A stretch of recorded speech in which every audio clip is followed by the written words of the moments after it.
মঙ্গলবার সকালে গাংনী উপজেলা স্বাস্থ্য কমপ্লেক্সের সভাকক্ষে স্বাস্থ্য সহকারীদের বিভাগীয় মাসিক সমন্বয় সভা অনুষ্ঠিত হয়েছে। এই সভার সভাপতি গাংনী উপজেলা স্বাস্থ্য ও পরিবার পরিকল্পনা কর্মকর্তা ডাক্তার সুপ্রভা রানী বলেন, অ্যানথ্রাক্সের রোগতত্ত্ব ব্যাসিলাস এন্থ্রাসিসের জীবাণু বা স্পোর কোনো প্রাণীতে সংক্রমণ না ঘটিয়েও পরিবেশে বহুদিন টিকে থাকতে পারে শুধুমাত্র জীবাণুস্পোর জীবাণু চক্র বজায় রেখে।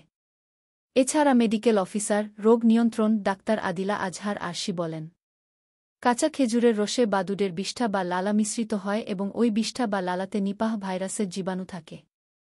ফলে খেজুরের কাঁচা রস পান করলে মানুষ নিপাহ ভাইরাসে আক্রান্ত হতে পারে।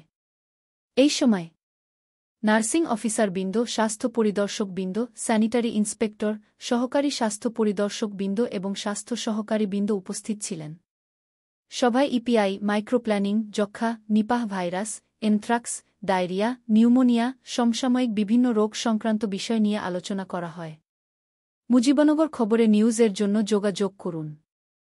শহীদুল ইসলাম সাইদুল, বিশেষ প্রতিনিধি, মোবাইল 016701999955।